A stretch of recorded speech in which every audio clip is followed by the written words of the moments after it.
So let's do it. Good morning, everyone. Our today's topic of presentation is Google and motivation. We worked in a group. We have 6 group members, so we have divided our presentation into 6 sections, which will include introduction, motivation, the basic rule, concept of motivation. Then we'll talk about Google. Then we'll talk the way Google works in terms of motivation, the way they motivate their employees. And next one is things that Google are not doing to motivate their employees. And finally, we're going to conclude, and there'll be a 5 minutes question and answer session. If you have any question, you can ask us. So today's topic is motivation and Google. Let me just tell you something really interesting about Google, which you wouldn't usually know. Google is basically a misspelling of the word Google. It is a mathematical term, which means 1 followed by 100 zeros. And there is another interesting thing about this name. When Google came up with this name, the family members of the inventor of this word, they basically wanted to sue Google because of the using of this name.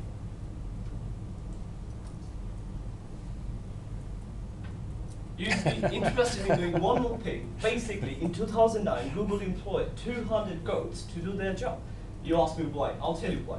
Because in 2009, they wanted not to use the lawnmower to cut their grasses. Instead, they employed 200 goats to do the job for them at the headquarters. Sorry, I'm a bit shaky. Presentation is not usually my thing. So let's go to the next thing. Google has their own dinosaur. It is a T-Rex skeleton dinosaur. Its name is Stan. It is in their headquarters in California. All right, so yeah, looks like Yahoo really missed something really big in 1997. Yahoo had the opportunity to take over Google for just £1 million. And today, just £1 million in 1997. Okay. And today, Google is worth of £200 billion when Yahoo is only worth £20 billion. So I find it really interesting. And so let's look at some statistics. At the moment, Google has more than 1 million servers, which is 2% of the world's total servers. And they receive more than 1 billion search requests every single day.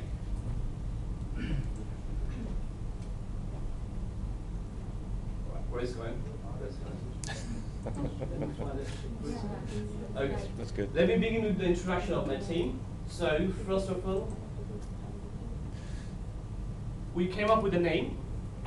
It is basically an acronym of this. The first letter of our name of our team is called Musty. It means fun.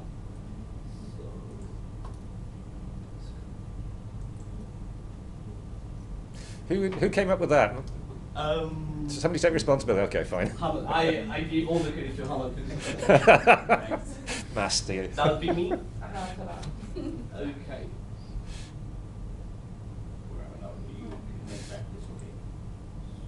That's all right. That's good enough to go over again. So people who don't know my full name is Mohammad Muhyiddin Hassan Moon. You can call me Moon or Hassan if you'd like. And that's my friend Skanda over here. He's gonna talk about motivation in a while when I'm done. That's my other colleague, Samia. She'll talk about some background of Google. Hey, Bakmina. She'll talk about the way Google works in terms of motivation, the way Google motivate their employees. That would be our famous Hamad. I give all the credit for preparing this presentation on Prezi. Quick question, is that a library photograph or did you really pose for that? So Hamad will talk about things Google are not doing. He'll give us the reason why the employees of Google were leaving Google. What are the things missing in Google? He'll talk about that. That's our friend Aisha. She helped us in preparing the presentation, but she won't be presenting today because she was slightly ill, so she didn't have time to practice it. And now I'd like to call my friend Skanda here to talk about motivation. Skanda, if you like. Thank you very much, Moon. Good morning, guys. Today I'm gonna tell you some stories about motivation and how does it apply in Google. But I'm not gonna open this topic widely. I'm gonna just tell you about the concepts of motivation. Okay. Concepts of motivation. So you probably know the basic ones as Maslow's hierarchy. And many companies use Maslow hierarchy to understand people's needs, to motivate them according to these needs. But yeah, that's, as you can see, That's good. there's the hierarchy. As you well know about this physiological needs, safety and security needs, love and belongings, self-esteem, and self-actualization.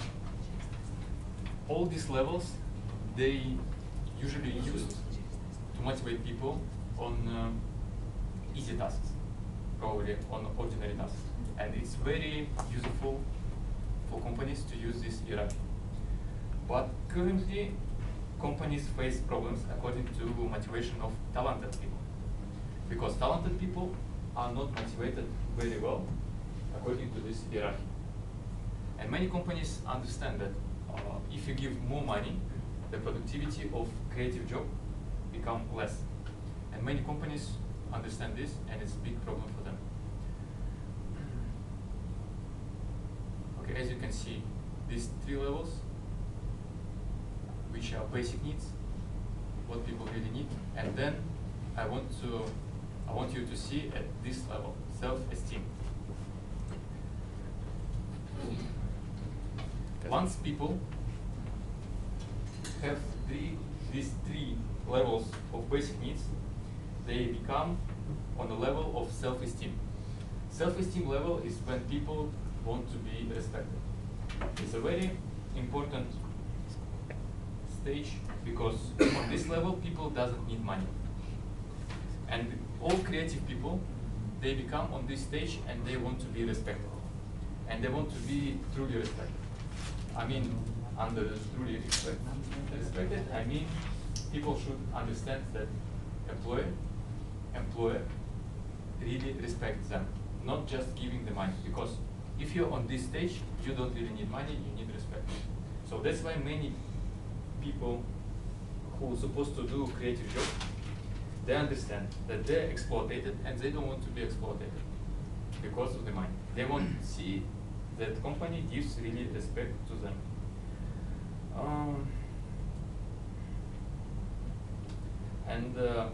It brings us on one idea which has been described in one nice book of Karl Marx about socialism. In that book probably, it was explained that first three stages are skipped. Probably government gives everything to people unless this level, unless self-esteem level.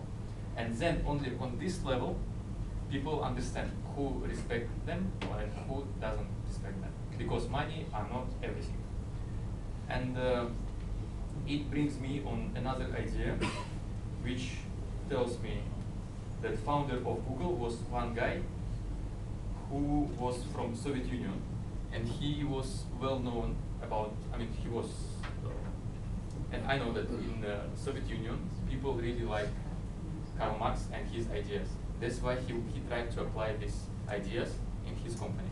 That's probably the solution why in this company has been used this this system. So, and now I want to give a word to the next slide. Yes, that's probably creative job needs. And when people understand that they are exploited,